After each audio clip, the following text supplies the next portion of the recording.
All right, I spoke about getting into my new career, pre-wedding dancer. So I've seen somebody here who can give me the link to start that career. You understand? We can just be, when you are selling bread and you're walking on the road, you work with somebody that's selling a car. That's how it goes together. Atela is in the house. Francis Atela, 28-year-old singer, songwriter, businessman, and farmer. His interest in music started from a church choir. He's been singing for close to 11 years. He started singing professionally when he was signed to a record label, Squeeze, and since then, he has released hits upon hits. It is great to have you, Atela. You are welcome. Apart from being a reality TV star and all of that. But let's talk about the farming part and all of that. When did that come into the scene? Well, I'm Tiff from Benue State. Okay. So that kind of comes. So there's land there that was waiting and all of that. No, not land waiting. Okay. It's just a habit, right? It's a habit. And then I just started farming, not crops, livestock. Okay, livestock. Yeah, it's a livestock. Oh, wonderful, wonderful. I like that. What kind of livestock? Poultry? Goats, rams.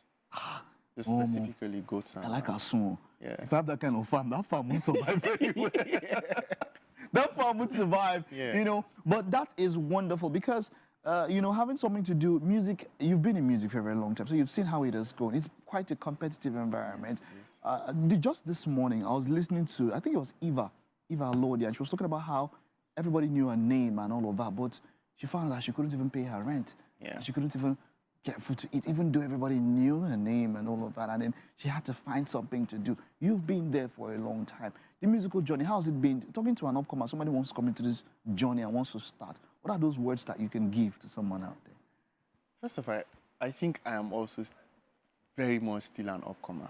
Okay, yeah, definitely, okay. However, it's always important to diversify, especially your finances. Yes, because the music may be selling now, but it may not for a very long time. Sometimes you may get gigs. There will be back-to-back gigs, and there are dry seasons, literal dry seasons, where you would not get gigs. And then whatever song you put out that was doing very well may not do very well. Yeah. So people will not even call you for shows. So what happens in those times when nobody's calling you for shows, when there's no inflow? You need to have something else that will help. That would help. Yeah, it's wonderful. a simple business. Wonderful. And with all you've done now, wedding singing, you're doing that quite a lot. Yeah. You mentioned that quite a lot is with Northerners. How is that? It's an industry now, right? It's an industry. Yeah. How is it going? I love singing at weddings. Like, I really love singing at weddings. I'm someone who loves love, you know, and the expression of it, exactly. Yes. And then when I'm singing at a wedding and I see just how beautiful it is, making someone special, they even more special, and you know, it's something that comes. I mean, if all goes according to plan, it should be once in a lifetime, you know. But sometimes it happens more than if all goes according to plan. To plan, yeah. And I was asking you that time, well, what's the maximum number of weddings you've done in a day if you had to, you know, do Like multiple gigs? I've done 3 weddings. That is quite something. Yeah, it's stressful, but when it comes, you have to make it work. Wonderful. And now you've diversified. You're into farming and all of that. Would you say, how do you see music now as a person? Because a number of people see music as an opportunity to blow, as it were. For you, Yes. I can see that it's more like a passion now. If the money wasn't coming, you would probably still be doing music because there's something by the side.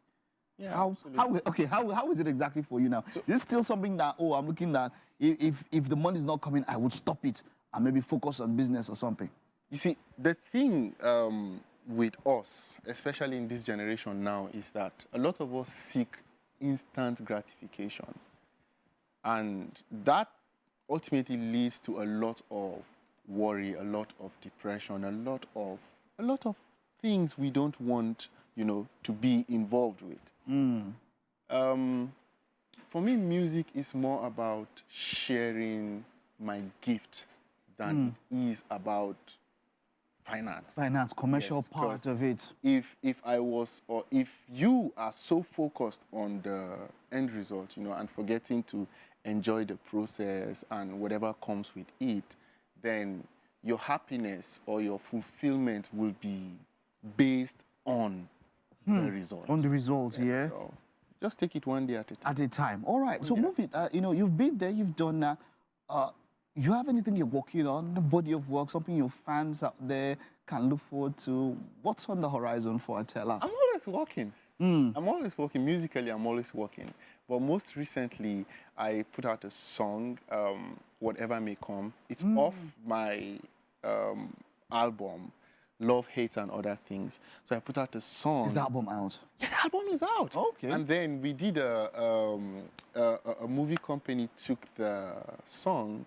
Oh, as a soundtrack. Regardless, yes, for a movie. So it's nice. I wanted to ask about this here. Yeah. As when you started, it wasn't like streaming has changed a lot. Yes. When it comes to how music is being consumed by people. Absolutely. Is it? So I said then, you'd have to be called for gigs and all that, but now people can stream and put out there, and then you looking at it now, back as it were now, for an artist now, is it easier now for you to push your music out with streaming and all of that, YouTube and all the rest, than how it was maybe when you were starting out? Because as I said then, it wasn't as it is now. Wait, when you say as at then, you make it sound like I'm an OG. You've been singing for almost a decade. Yes. So that's quite something. I understand. I have. I mean, I understand how you want to, but you've been there. Okay. You've been there. I mean, we've seen you on our screens you did so well on the show and all of that, and a lot of people got to love you and fall in love with what you do. So I understand you're trying to be modest and all of that. I'm just being sincere. Mama, you be small, Ojija. Thank you. Okay, but how for those coming up now? Is it easier now? I think it is. I think it is. However, I will speak exclusively about myself. Okay. I have found that most of my consumers are not even tech savvy. They are not even on Instagram. Okay. Yeah. Okay. That's what I have found. Most of them don't have access to Facebook, or rather, will not sit on their phones all day. Which demography is this? Are we talking about here now? Yeah, The elderly? Yeah. Okay. Yeah. That's interesting. I mean, for you to appeal to them, that's quite something. Because I have found myself singing at events where, like, this man is vibing to my song, and he's in there. He's in there, yeah? Going. I'm like, okay. And it happens quite a lot. Often. It happens quite a lot. There's this new song I dropped a couple of months ago, House of Bones. I'll tell you all about it. Okay. So,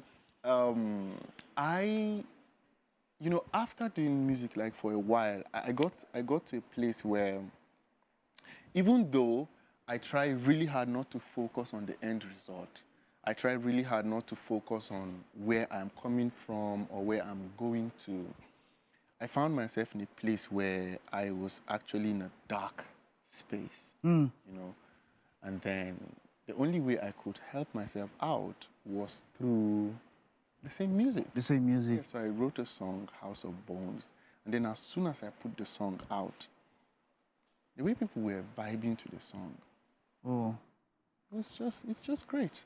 That's all I can say. We've all been at that place where we have those struggles and those hard points. And it's great that the same thing you did is what also got you out of it. Yes. So someone should listen to that song. Is it a kind of song that, to somebody who's going through that kind of situation, can they draw inspiration from that kind of song? Oh my God, you should listen to House of Bones if you haven't. You should. It's, although the message to some may not be immediate, but if you really do listen, you'll get it. All right. Wonderful. It's been great talking to you, and I'm glad that as a farmer and as a businessman, there's other things you're doing now. So music is for the passion, and I love it when that happens. All right. So Atela is still in the house. We'll just take a very short time out now. We'll do something musical when we come back. Titi has been wanting to go. Titi feels like her original career should have been maybe the Queen of Diva or something. So maybe she's going to go ahead to help with Atela here, and let's see how they can score a musical note in our games. She announced that. We'll be back after this time out.